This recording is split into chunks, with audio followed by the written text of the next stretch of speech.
Hi, in this video, I'm going to talk about how you can deepen your vocabulary. So I'm going to make a couple of videos about this. The other one's going to be about broadening vocabulary. But today we're going to look at this idea that you can deepen your vocabulary. And this is something which becomes increasingly important the higher up the CEFR you go. So, for example, if you were a beginner or at A1, you might learn the word arm, and that would be enough for you. By kind of C1, C2, obviously it's good that you know the word arm, but you might also know the word arms, as in weapons. So sometimes we talk about, in America, they talk about the right to bear arms. That means the right to carry weapons. So lots and lots of English words have got multiple meanings. And as your language awareness increases and as your language grows, as good as it is to learn new words, and I know that students love learning new words, you really also need to be learning more about the words you already know. So I'm going to give you an example. I've just looked at the Cambridge Learners Online Dictionary. There's lots of good online dictionaries for English learners. Cambridge have got one, Oxford have got another good one, the Collins one is very good, and they give you a lot of information. And I'm going to talk to you about a word.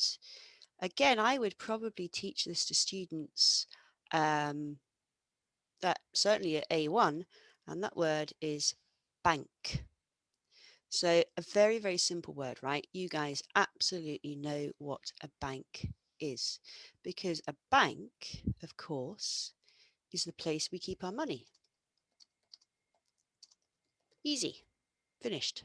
Not finished. We can also have a riverbank, and a riverbank is the grassy side of a river.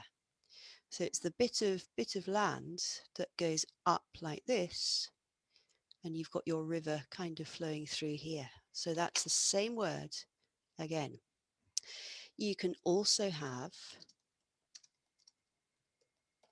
in England, this is a very common weather phenomena, a big bank of clouds. And those are lots and lots of black clouds all coming in the distance. Those aren't black, but it's this kind of thing, lots and lots of them. And you can also have a bank of switches. And if you have a bank of switches, you have a long line of switches. So maybe for electricity places or maybe in a factory. So we've very quickly built up 4 different meanings, 4 different nouns for this word bank. Now, we can also use bank as a verb.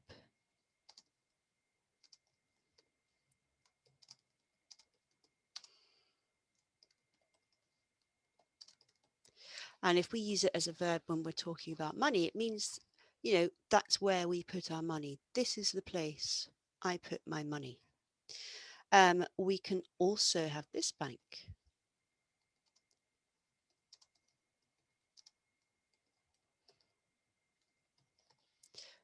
That might not be the right spelling. And if a plane banks, it goes at an angle. I'm going to try and draw you a plane. I'm not very good at planes, but those are the wings. That's the body. So you can see that one wing is higher and one wing is lower. That plane is banking. What other verbs are there for this? Here's another one.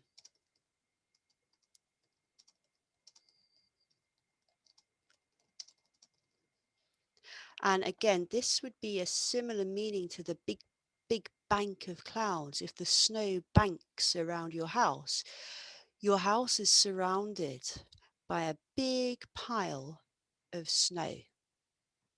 So we've got 3 verbs, 4 nouns, and we can also have, I don't know why I'm moving myself around, we can also have some idioms too. And here are 2 idioms. If you read The Guardian, I know a lot of my students read The Guardian, you will sometimes find them writing about the bank of mum and dad. And they're usually talking about how hard life is for young people and the fact that young people have to rely on their parents for money even when they're adults. So maybe the parents give them money to buy a house, maybe the parents give money to buy a car. That is the bank of mum and dad. And the other idiom that I found for you is this one.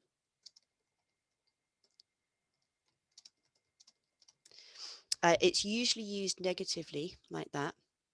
And the meaning is to rely on something.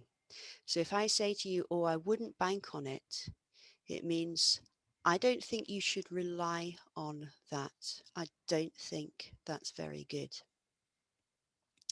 So 4 nouns, 3 verbs, 2 idioms, 1 word. Now, even at CPE, that probably isn't the most useful word for you.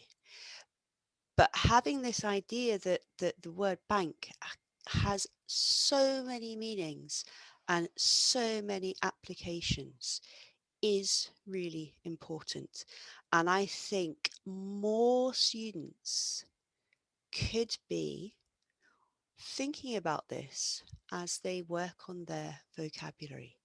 So my suggestion to you is to obviously keep looking for new words, keep doing that vocabulary finding. It's really important.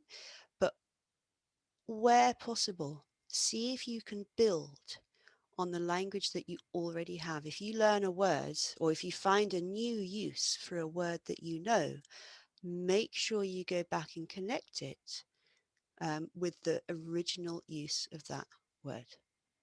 My name is Sarah. I'm an English teacher and language anxiety coach. I help people overcome their fear of speaking and using English. Thank you for watching.